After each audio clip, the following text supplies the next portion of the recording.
a smidge, a scooch, a little bit, a tad, a hair.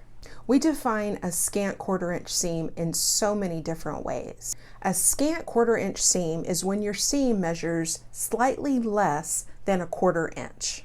But how do we achieve that and even measure it? Simply put, we want to aim for a thread length narrower than a 1/4 inch.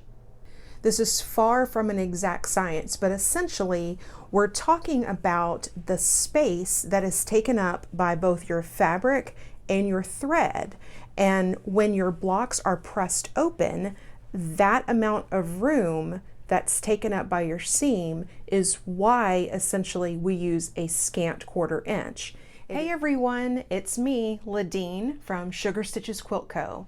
This channel is all about quilting with the tips, tricks, and techniques to make you a better quilter. If that sounds like something you would like, then don't forget to hit that subscribe button so you can be notified when I post new videos.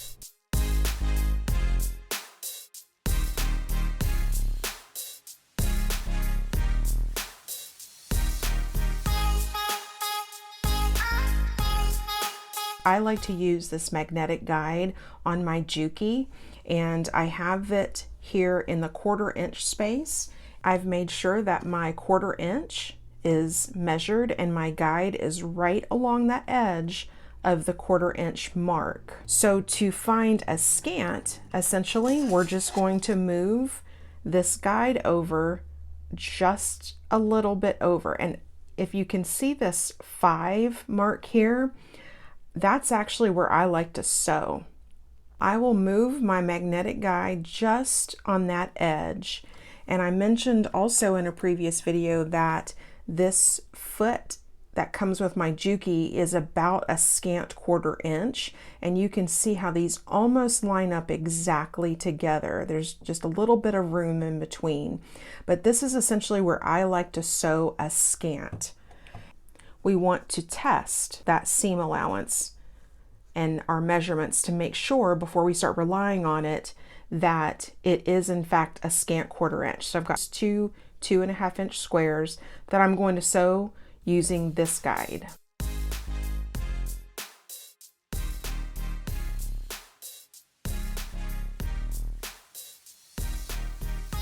Now you can see I have my seam sewn, and the next thing we want to do is to measure that to test it.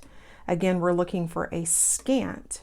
So if I line up the raw edges of my block, there is the seam, and you can see that that's just inside the 1/4 inch mark. So this is exactly where I want my seam for a scant 1/4 inch. So now that I know that I have a good setup with this fabric and this thread and my guide in this area, I can sew confidently knowing that I have a scant 1/4 inch seam for all of my blocks. The room taken up by your fabric and your thread can certainly make a difference in your piecing of your blocks. Make sure that when you are testing your 1/4 inch or scant 1/4 inch seam that you use the type of fabrics and the type of thread that you will be using in your final project. There's no sense in testing with something that you won't be working with later. As you can see, I press my seams open. I always use Aurifil 50 weight white thread to piece my blocks. And in this case, I have these adorable Ruby Star Society fabrics that I was practicing with. So this is what I'll be using in my final project. So I feel confident that my final project will yield exactly the same results that my test block did. So I'm curious, do you already sew with a scant 1/4 inch seam? Do you think it makes a difference in your piecing? Make sure and drop me a comment below and let me know. Or if you think this video has been helpful to you, I would appreciate that as well. I love to hear your comments and any ideas that you may have, because I thoroughly believe that we all learn from each other in the quilting community. Also, if you found this video helpful, I'd appreciate you giving me a thumbs up, which gives me the opportunity to make more videos to help you become a better quilter.